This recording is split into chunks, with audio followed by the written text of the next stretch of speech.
Bro, what they finna do about Gojo, bro? No, what they finna do about Y'all good? What's up? What show y'all be watching? Huh? I see Jujutsu Kaisen on y'all shirt. I'm saying, what show y'all? Yeah, season 2 been going crazy. You ain't watch? Oh, it been going crazy. Top 5 for sure. Top 5. Yeah. No, that's crazy. That's crazy. I thought this was top 5. Oh, shit.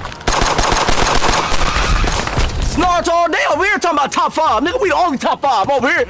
Talking about JJK top 5. Man, stop playing. Hey, you checking in? Check it in. What? That shirt's not good around here, man. Yeah, man. Yeah, what are you doing? Man, hey, Dragon Ball Z all day, weak ass niggas. That shit's not fun. Take that shit off. Bro, y'all weak ass Mario niggas or what? What's up? For what? For what? Don't be disrespectful, man. We're just walking. Let's keep it walking, buddy. For what? Keep walking, man. Yeah. For what? Man, niggas is weak. It's falling, y'all. Y'all serious? We're just letting you know not to wear that around here. Whoa, just. All right, man. Just take it easy. man. Just let him make. Hey, matter of fact, I want to go this way now. Watch out. I want to ask the Gacha community as a whole. Are y'all good, man? Are y'all cool? I'm only asking because it only took me one Wuthering Waves video to piss off a bunch of people.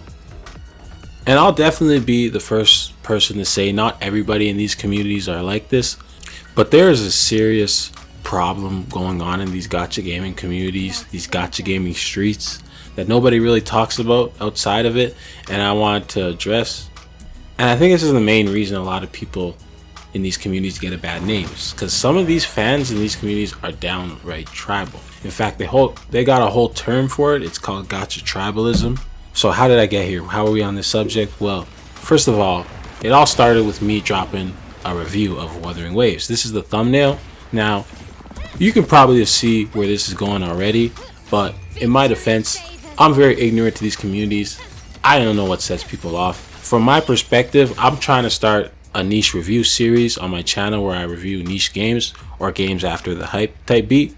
Wasn't really necessarily meant to be a positive or negative thing. It's just me talking about why certain games are either underrated or overlooked for positive or negative reasons. Basically me reviewing a video game and talking about why they're niche. I think Wuthering Waves is the best mobile game I've ever played. People should be playing this game because I feel like even though it's been out for a while, it's not getting the buzz it should, at least on YouTube in terms of analytics. So I'm here to tell you why Wuthering Waves is a game that nobody plays and why more people should be playing it. I knew people could get misconstrued, so I put it in the video and in the comment section, but obviously you guys know Gacha gamers. Nobody was trying to hear all that. I got roasted, I got flamed.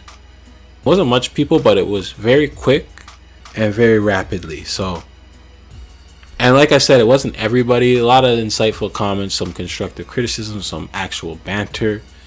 You know, one person said, you know, your comments are kind of mentally ill.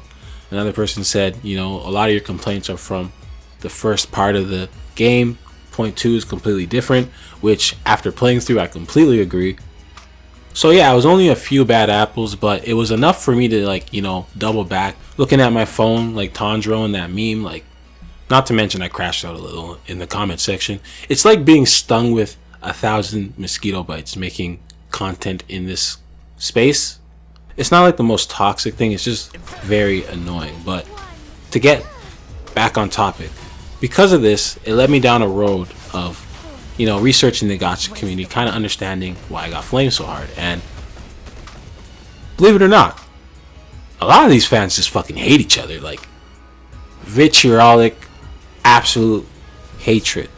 I never would have guessed, you know, you're right. You think like you play one gacha game, you play them all, play Zenless Zone Zero, you're probably like Genshin Impact. You play, you know, made by the same developers.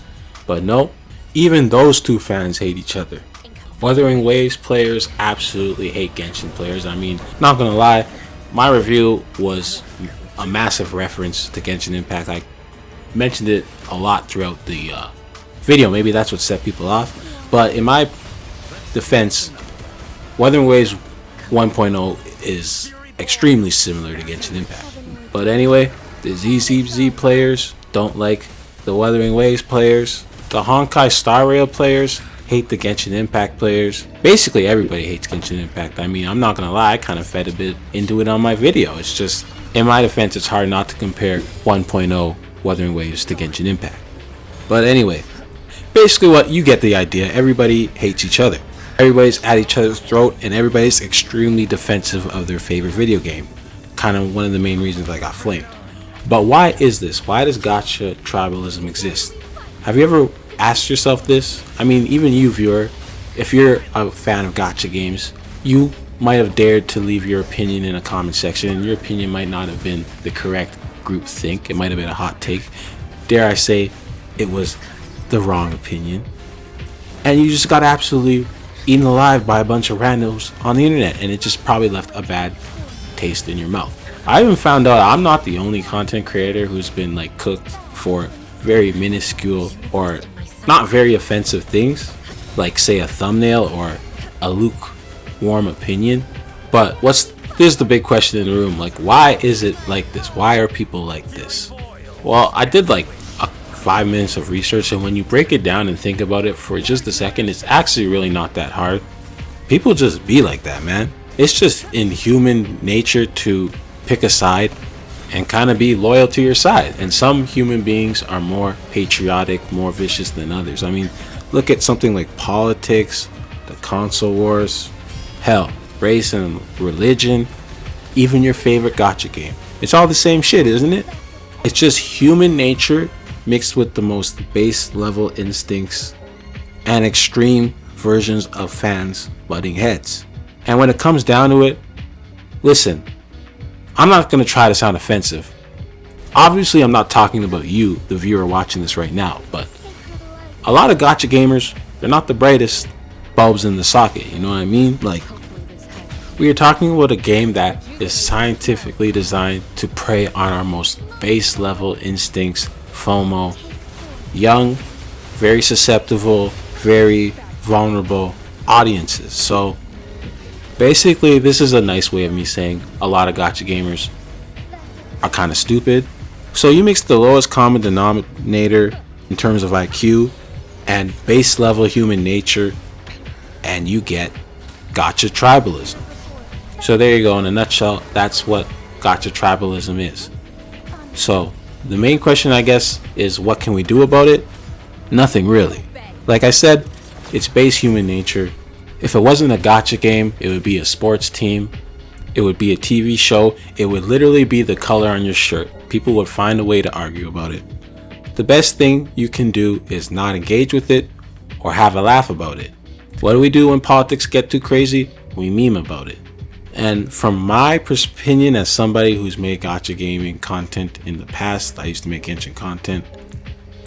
Making content in this space is not for the faint of heart. Like, if you want to make content in this community, I've got some advice and some lessons I've learned. You're gonna piss people off. Doesn't matter how nice you try to be or how rude you try to be. Somebody's gonna get offended by something you did or said. It sucks as content creators because I feel like I need room for error. A lot of people tend to attack content creators in this space like we are the multi-million-dollar corporations swindling you out of your time and money or something, when at the end of the day, a lot of times we just don't really know what we're doing. So if I could give one solution to the gacha tribalism problem in these communities, just don't be that guy.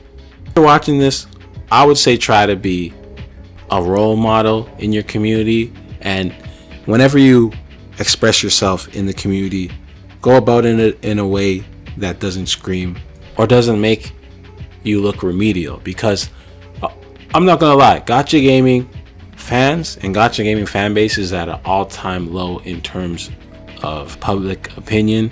But yeah, I would say if you're a normal person in these communities, speak up more, combat the trolls, or at least give your opinion so that more people like me can understand that not everybody in these communities is absolutely batshit insane, because that vocal minority is extremely loud and aggressive, and it makes you guys look bad. I find in these communities is when you're on the right side of the fence in terms of like opinions, it's all fine and dandy, but when you say something wrong or you get it wrong, oh boy, they cook your ass.